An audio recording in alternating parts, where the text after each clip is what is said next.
नमस्कार विद्यार्थी मित्रांनो, मी प्राध्यापक पी व्ही जाधव, भूगोल विभाग KTHM कॉलेज नाशिक. आपण GG 210 बी एन्व्हायरमेंटल जॉग्राफी पेपर फर्स्ट या विषयातील ऑनलाईन लेक्चर सिरीजमध्ये आपलं सर्वांचं स्वागत आहे. आज आपण चौथ्या प्रकरणातील म्हणजे एन्व्हायरमेंटल पॉलिसीज धोरणे, पर्यावरणीय धोरणे यामधील पुढचा मुद्दा म्हणजे भारतातील पर्यावरणविषयक धोरणे आणि कार्यक्रम या मुद्द्यावरती आपण चर्चा करणार आहोत. तर त्यामध्ये भारतातील पर्यावरणविषयक धोरणे आणि कार्यक्रम आपण जर बघितले तर आपल्या सुरुवातीला असं म्हणता येईल की 5 जून हा दिवस जगभरात जागतिक पर्यावरण दिन म्हणून पाळला जातो किंवा साजरा केला जातो. पर्यावरण हा नेहमीच एक महत्त्वाचा मुद्दा राहिलेला आहे. म्हणजे अलीकडच्या काळामध्ये त्याला एक वेगळंच स्वरूप हे प्राप्त झालेलं आहे. कारण वाढत्या औद्योगिक क्रांतीमुळे पर्यावरणाला पोहोचणारी हानी अर्थातच मानवी जीवनावरही त्याचा प्रभाव हा पडत आहे. पर्यावरणविषयक समस्या या अलीकडे मोठ्या प्रमाणावर एक आव्हान आज निर्माण झालेलं आहे. पृथ्वीवरील हवा, पाणी, माती आणि विविध प्रजातींच्या मोठ्या प्रमाणात हानी या ठिकाणी आपल्याला होत असली दिसून येते.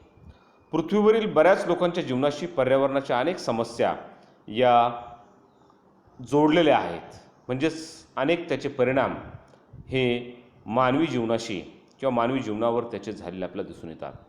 पर्यावरणामुळे पृथ्वीच्या पृष्ठभागावर सर्वच जैवविविधतेला मोठ्या प्रमाणामध्ये धोका हा निर्माण झालेला आहे हे आपल्या सर्वांनाच ज्ञात आहे.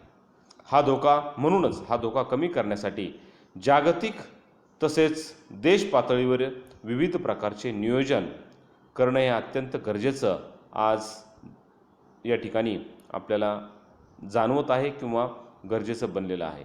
त्यासाठी पर्यावरणविषयक धोरणे आज मोठ्या प्रमाणावर राबवले जातात. भारतामध्ये पर्यावरण रक्षणाच्या संदर्भात विविध राज्यांमध्ये किंवा वेगवेगळ्या भागामध्ये झालेली आंदोलने, त्यांची भूमिका देखील कायद्यांच्या निर्मितीमध्ये ही महत्त्वाची असलेली आपल्याला माहीत आहे. म्हणूनच पर्यावरणविषयक धोरण आणि त्याची व्याख्या हे अभ्यासणं अतिशय गरजेचं आहे.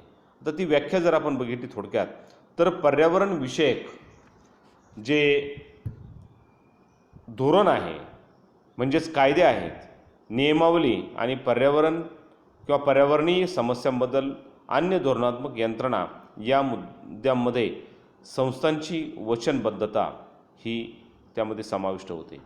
या मुद्द्यामध्ये सामान्यतः हवा आणि जलप्रदूषण, कचरा व्यवस्थापन, पर्यावरण व्यवस्थापन, जैवविविधता जतन, नैसर्गिक संसाधनांचे संरक्षण, वन्यजीव आणि लुप्त होणाऱ्या प्रजाती यांचा समावेश हा प्रामुख्याने त्यामध्ये होतो. ऊर्जेचा वापर किंवा विषारी पदार्थांचे नियमन आणि अनेक प्रकारचा औद्योगिक कचरा व्यवस्थापन हे देखील पर्यावरणीय धोरणांचा भाग आहेत. जैविक पर्यावरण आणि नैसर्गिक संसाधनावर होणारा हानिकारक प्रभाव टाळण्यासाठी मानवी कृतींना सुद्धा यामध्ये गृहीत धरलेला आहे.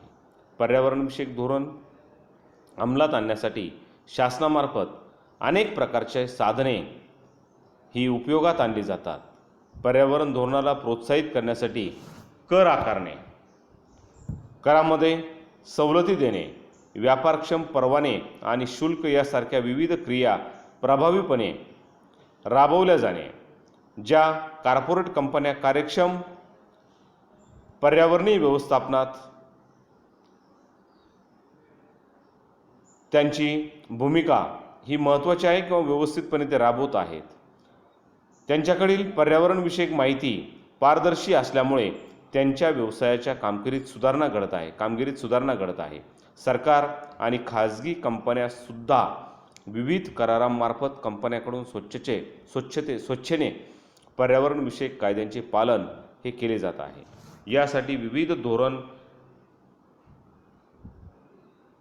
धोरणांची परिणामांची पूर्ती करण्यासाठी पर्यावरणीय प्रभाव मूल्यांकन एन्व्हायरमेंटल इम्पॅक्ट असेसमेंट आयोजित केलेले आहे. त्यानंतर भारतातील पर्यावरण विषयक कायदे त्यामध्ये परिशिष्ट 48 ए नुसार आपण जर बघितलं तर यानुसार राज्य सरकारला असे निर्देशित करण्यात आले आहे की पर्यावरणाची सुरक्षा आणि त्यामध्ये सुधारणा करण्यासाठी विविध प्रकारच्या कार्यक्रमांचे आयोजन करण्यात यावे, तसेच देशाच्या वनस्पतींचे किंवा वनसंपत्तीचे व अन्य जीवांचे जतन करण्यात यावे. पुढचं म्हणजे परिशिष्ट 51 ए जी यानुसार नागरिकांना विविध प्रकारची कर्तव्य प्रदान करण्यात यावी. त्याचबरोबर त्या अन्वये नैसर्गिक पर्यावरणाचे संरक्षण करावे, त्याचबरोबर त्यांचे संवर्धन करावे आणि सर्व प्राणीमात्रांच्या संदर्भात दयाळूपणे राहावे. या कलमानुसार भारताच्या प्रत्येक नागरिकाचं कर्तव्य आहे की तो नैसर्गिक पर्यावरणात सुधारणा करेल आणि त्याचे रक्षण करेल असे स्पष्टपणे म्हटलेले आहे. याशिवाय कलम 47 नुसार राज्याची नीती व निर्देशित तत्वानुसार नागरिकांचे पोषण, जीवन स्तरात सुधारणा आणि सार्वजनिक स्वास्थ्यात सुधारणा राज्याच्या प्राथमिक कर्तव्यात दिसून येते. पर्यावरण या विषयावर कायदा करण्याचा अधिकार केंद्र व राज्य या दोन्ही सरकारकडे देण्यात आलेला आहे. पर्यावरण रक्षणाची काही कलमे आहेत. त्यामध्ये कलम 31, कलम 42, कलम 43, कलम 47, कलम 48, त्याचबरोबर 7व्या अनुसूचीमध्ये समाविष्ट अनेक विषयावर राज्य विधानसभांना कायदे करण्याचे अधिकार देण्यात आलेले आहे. 1972 मध्ये स्टॉकहोम येथे झालेल्या संमेलनात तत्कालीन पंतप्रधान इंदिरा गांधी यांनी या देशात लोकजागृती निर्माण करून लोकांना शिक्षा द्यावी असे म्हटले होते. 4थ्या पंचवार्षिक योजनेत पर्यावरणीय बाबींना महत्त्व देण्यात आले होते. पितांबर पंत यांच्या अध्यक्षतेखाली पर्यावरणावर एक समिती स्थापन करण्यात आली. 1980 मध्ये पर्यावरण आणि वन मंत्रालयाची स्थापना करण्यात आली. 1985 मध्ये या मंत्रालयाचे नाव बदलून पर्यावरण, वन आणि वन्यजीव विभाग असे ठेवण्यात आले. 1988 मध्ये राष्ट्रीय वन नीतीची घोषणा करण्यात आली. भारतामध्ये सुमारे 400हून अधिक कायदे आहेत की जे पर्यावरणासंबंधित संरक्षणासाठी वापरले जातात. त्यानंतर पुढचा मुद्दा म्हणजे यातीलच भारतातील प्रमुख पर्यावरण चळवळी. आता अनेक चळवळी या देशामध्ये किंवा या देशाच्या वेगवेगळ्या भागामध्ये होऊन गेल्या. त्यातीलच महत्त्वाची चळवळ म्हणजे बिश्नोई समाजाचे राजस्थानातील आंदोलन 1730 मध्ये झालेलं. त्यानंतर चिपको आंदोलन उत्तराखंड राज्यातील गढवाल प्रदेशातील चमोली जिल्ह्यातील सन 1974 मधील चिपको आंदोलन. त्यानंतर ॲपिको आंदोलन कर्नाटक राज्यातील शिर्सी जिल्ह्यातील सालकर्णी येथील 1983 मधील ॲपिको आंदोलन. त्यानंतर सायलेंट व्हॅली आंदोलन केरळमधील निलगिरी कुदिपुशा धरण प्रकल्पातील विरोध म्हणून करण्यात आलेले आंदोलन. 5वं म्हणजे नर्मदा बचाव आंदोलन. नर्मदा नदीवरील गुजरातमधील सरदार सरोवर आणि मध्य प्रदेशातील नर्मदा सागर या धरण प्रकल्पास विरोध म्हणून करण्यात आलेले आंदोलन मेधा पाटकर यांच्या नेतृत्वाखाली झाले. त्यानंतर प्लाचीमडा प्रकल्प केरळमधील पलक्कड जिल्ह्यातील प्लाचीमडा गावात हिंदुस्तान ब्रेवरीज कोका-कोला बॉटलिंग कारखान्यात विरोध म्हणून भूजल प्रदूषणामुळे झालेले आंदोलन हे 2002 मध्ये झाले. त्यानंतर पास्को प्रकल्प ओडिशामधील जगजित सिंगपूर जिल्ह्यातील किनकिया गड या ठिकाणी पोहांग आयर्न अँड स्टील या कोरियन कंपनीला विरोध म्हणून झालेले आंदोलन हे 2010 मध्ये झाले. पर्यावरण संरक्षणा संदर्भामध्ये कायदे केले जात असताना वेळोवेळी जन आंदोलनाची भूमिका ही महत्त्वाची ठरलेली आहे. त्यानंतर पर्यावरण संरक्षण कायदा हा 1986 मध्ये झालेला आहे. राष्ट्रीय संवर्धन धोरण आणि पर्यावरण आणि विकास धोरण 1992 प्रदूषण निर्मूलनासाठी राष्ट्रीय पर्यावरण धोरण 2006 पर्यावरण आणि आरोग्याबद्दल व्हिजन स्टेटमेंट. त्यानंतर जलप्रदूषणासंबंधी कायदे, जलप्रदूषण रोखण्यासाठी आणि नियंत्रणासाठी, त्याचबरोबर पाण्याची शुद्धता राखण्यासाठी किंवा पाणी पुनर्संचयित करण्यासाठी या कायद्याची अंमलबजावणी केली गेली. केंद्रीय व राज्य प्रदूषण नियंत्रण मंडळे अधिनियम कलम 3 आणि 4 नुसार स्थापन केली गेली. गटार किंवा जमिनीवर कोणतेही घरगुती सांडपाणी, त्याचबरोबर उद्योगातील सांडपाणी प्रक्रिया करून सोडणे हे स्थानिक संस्थेसाठी अनिवार्य करण्यात आले.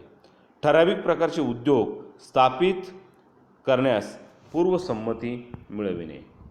त्यानंतर जल प्रदूषणासंदर्भातील महत्त्वाचे कायदे. आता या ठिकाणी जर आपण बघितले तर अनेक कायदे या ठिकाणी जलप्रदूषणाविषयी केले गेलेले आहे. त्यामध्ये पहिला कायदा the Maharashtra prevention of water pollution act 1953. त्यानंतर the Odisha prevention of water pollution act 1953. नदी सीमा अधिनियम 1956. जल अधिनियम म्हणजे प्रदूषण निवारण व नियंत्रण कायदा 1975. जल उपकर अधिनियम 1978. पर्यावरण संरक्षण अधिनियम 1986. राष्ट्रीय नदी धोरण 1988. जलप्रदूषण सुधारणा विधेयक 1992. जलप्रदूषण धोरण 2003. असे विविध कायदे हे जलप्रदूषणासंदर्भामध्ये हे करण्यात आलेले आहेत. त्यानंतर वायू प्रदूषणासंबंधी कायदे. आता वायू प्रदूषण म्हणजेच या ठिकाणी ही सुद्धा अतिशय महत्त्वाची आणि मोठी समस्या ही निर्माण झालेली आहे. त्याचाही अतिशय गांभीर्याने विचार करणं हे गरजेचं आहे. तर देशातील वायू प्रदूषण रोखणं, नियंत्रण करणं आणि हवेची गुणवत्ता टिकवून ठेवणे यासाठी असे विविध अधिनियम हे करण्यात आलेले आहेत. जल अधिनियम 1981 आणि सुधारणा कायदा 1987 नुसार केंद्र सरकार आणि राज्यातील सरकारांना वायू प्रदूषण प्रतिबंध व नियंत्रण करण्यासाठी विशेष अधिकार हे देण्यात आले. त्याचबरोबर हा कायदा संपूर्ण भारताला लागू करण्यात आला. अधिनियमातील कलमानुसार राज्य शासनाला वायू प्रदूषण नियंत्रण क्षेत्र घोषित करण्याचे अधिकार हे देण्यात आले, ज्यामध्ये कायद्यातील तरतुदी लागू असतील. सध्या संपूर्ण उत्तर प्रदेश राज्य प्रदूषण नियंत्रण क्षेत्र हे घोषित करण्यात आलेले आहे. कलम 21 मधील तरतुदीनुसार राज्य प्रदूषण नियंत्रण मंडळाच्या पूर्वसंमतीशिवाय कोणतीही व्यक्ती, कोणतीही औद्योगिक संस्था वनक्षेत्र परिसरामध्ये विकासाच्या संदर्भात कोणतेही काम करू शकत नाही. म्हणजेच या कलमानुसार त्या ठिकाणी कोणताही उद्योग त्या ठिकाणी करता येणार नाही. संमतीसाठी औद्योगिक संस्थांना राज्य मंडळाने ठरविलेल्या मानदंडापेक्षा जास्त प्रमाणात वायू प्रदूषण उत्सर्जन करण्यावर प्रतिबंध करण्यात आले आहेत. त्यानंतर आपण जर बघितलं तर वायू प्रदूषणासंदर्भातील अधिनियम. तर अधिनियम त्या ठिकाणी करण्यात आलेले आहेत वायू प्रदूषण रोखण्यासाठी. तर पहिला म्हणजे कारखाने अधिनियम 1948. दुसरा म्हणजे ज्वलनशील पदार्थ अधिनियम 1952. दी गुजरात स्मोक न्यूनन्स ॲक्ट 1963. हवा नियम म्हणजेच त्या ठिकाणी हवा प्रदूषण संदर्भ प्रतिबंध आणि नियंत्रण 1982. हवा म्हणजेच प्रदूषण प्रतिबंध आणि नियंत्रण केंद्रशासित प्रदेश नियम 1983. आणि वन्यजीव संबंधी कायदे त्या ठिकाणी करण्यात आले आहेत. त्यामध्ये जर आपण बघितलं तर वन्यजीव अधिनियम 1972, 1995, 2002 आणि 2006 मध्ये सुधारित केले आहेत. देशातील वन्यजीवनाचे प्रभावीपणे संरक्षण करण्याच्या उद्देशाने व वन्यजीव आणि त्याच्या उत्पत्ती स्थानामधील अवैध शिकार, तस्करी आणि अवैध व्यापारावर नियंत्रण ठेवण्याचा उद्देश हा या ठिकाणी आहे. आणि त्यानुसार हा कायदा करण्यात आलेला आहे. जानेवारी 2003मध्ये या कायद्यात सुधारणा करण्यात आली आणि कायद्यानुसार शिक्षा आणि दंड अधिक कडक करण्यात आलेले आहेत. शिकार प्रतिबंध, वन्यजीव वस्तीचे संरक्षण व व्यवस्थापन, संरक्षित क्षेत्र निर्माण करणे, वन्यजीवनातून काढलेल्या उत्पादनामध्ये व्यापाराचे नियमन आणि नियंत्रण इत्यादीसाठी एक प्रभावी कायदेशीर चौकट ही निर्माण करण्यात आली. तर अशा प्रकारे विद्यार्थी मित्रांनो, आज आपण या ठिकाणी हा मुद्दा थोडक्यामध्ये आपण अभ्यासलेला आहे. त्यामध्ये धोरणे असतील आणि कार्यक्रम म्हणजे भारतातील पर्यावरणविषयक धोरणे आणि कार्यक्रम आपण या ठिकाणी बघितलेले आहेत. तर मित्रांनो, आपल्या काही शंका असतील तर तुम्ही मला माझ्या मेलवरती किंवा प्रत्यक्ष फोनद्वारे तुम्ही मला विचारू शकता. पुन्हा एकदा धन्यवाद आणि थँक्स. तर पुढच्या लेक्चरला आपण पुढचा मुद्दा हा बघणार आहोत. थँक्स.